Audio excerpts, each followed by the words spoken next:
Ayan, good morning sa inyong lahat mga ka-idol, mga kalakay. Lalong-lalo na sa aking mga followers na walang sawang nakasuporta sa aking mga video. Happy Sunday sa inyong lahat. So ngayong linggo guys, magluluto tayo ng papaitan Ilocano. Ito. Ayan, laman loob ng baka. So ang gagawin natin, huhugasan muna natin ng maigi yan kasi medyo may amoy nga eh. May amoy ang laman loob ng baka. And then after that, ilalaga natin. So tara guys, samahan nyo ako, hugasan natin to. Hugasan muna natin itong laman loob ng baka para mawala yung amoy. Hugasan natin to ng 10 beses. So ito na guys, hugasan na natin na maigi itong laman loob ng baka. So pakukuluan na natin to. So ayan, bali ang ginawa ko, nagpakulo na ako ng tubig. Nilagyan ko lang yan ng konting rekado, paminta, at saka konting salt. Lalaglag na natin tong laman ng baka, ay laman loob ng baka. Ayan. So ayan na. Pakukuluan lang natin to ng siguro mga 1 oras. At syempre, sasabay ko na rin dito yung balat ng baka. Papakuluan na rin natin. Bumili ako ng balat ng baka kasi masarap yan kilawin. At syempre at this point, pwede na natin siyang pakuluan within 1 hour or more than 1 hour pa para lumambot yung laman loob ng baka. At the same time, pati itong balat ng baka. So check natin after 1 hour mga idol, mga kalakay. Ayan, so pwede na natin itong i-slice. Tatanggalin ko lang sa pagkakulo. Kasi nandyan pa yung balat ng baka, palalambutin ko pa yan. Ayan oh, sarap. Magluluto tayo ng specialty ng mga Ilocano, yung papaitan. So ayan mga idol, i-slice na natin tong ating pinakuluang laman loob ng baka para maluto na natin at maigisa. Samahan niyo ko guys. Ayan oh, yung balat ng baka. Yung balat, yung tuwalya. Tuwalya pala ng baka. So ayan guys, at this point na-slice na natin yung ating laman loob ng baka.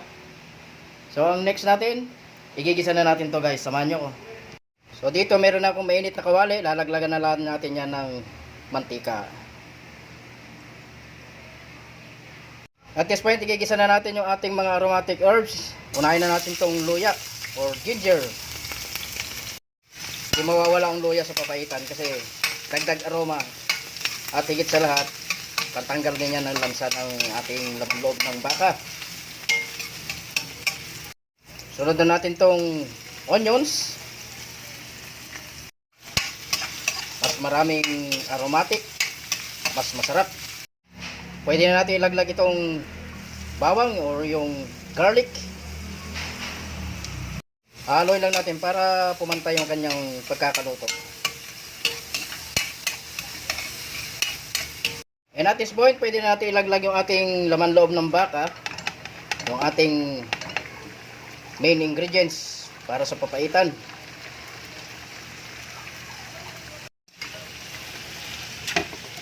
Dami nito mga idol. Sarap pumigop ng sabaw nito. Papatakan ko lang to ng pamintang durog. At syempre, pamintang crack lang, yung hindi durog. Papatakan din natin to ng konting salt para magkalasa yung mismong karne o laman loob ng baka. At syempre, ano ba ang nagpapalasa sa ating pagkain o lutuin? Ang magic baka naman.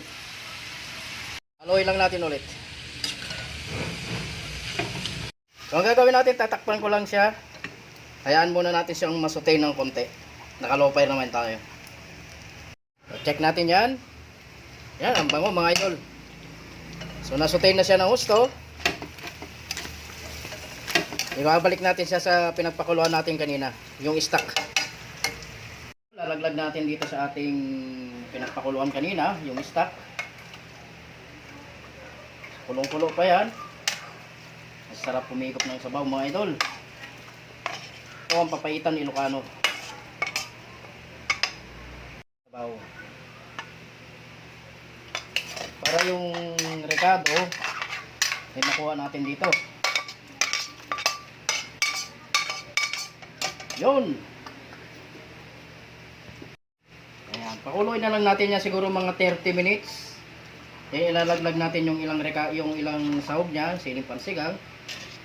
Then pwede na tayo mag-plate.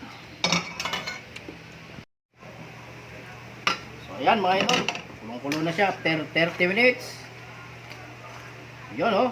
So dadagdagan lang natin to ng pampalasa. Dagdagan natin ng konting salt.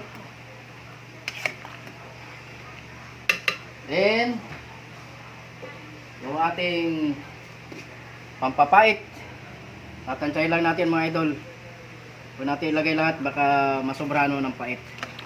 So mamaya na lang tayo magdadagdag ulit. And at this point,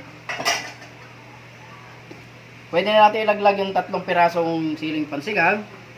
Para pagkulo nyan, ilalaglag natin yung dahon ng sibuyas. Takpan muna natin. Check natin. So pwede natin ilagay itong kalamansi mga idol, lemon juice. At ang dahon ng sibuyas, dahil Ilocano tayo, ilalagyan natin yan ng dahon ng sibuyas. Haluin lang natin yan. Yan oh, sarap mga idol, humigop ng mainit na sabaw. Masarap humigop ng sabaw ng ating papaitan Ilocano. So ayan, magpe-plate na tayo mga idol, dahil kakain na tayo. Kung gusto mong kumain ng masarap na papaitan, magluto ka. Papaitang Ilocano. Eto na guys, ang ating papaitan Ilocano. So kain na tayo guys. Guys, ito papaitan.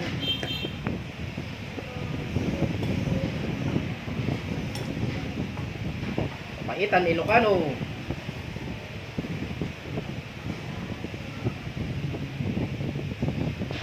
Sa Ilocano mangantayon kakapsat.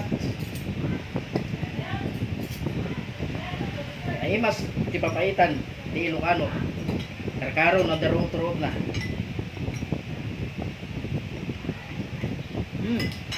Sarap. Sakto lang sa lasa. Kakain yung pait, okay lang. Sakto rin sa asim. Salamat ka pala sa mga sumusuporta sa aking mga video at sa mga followers ko. Hindi ko na kayo tinuring na followers, kayo aking mga kaibigan. Maraming salamat. Hanggang sa susunod na linggo. Bye bye. I love you all guys.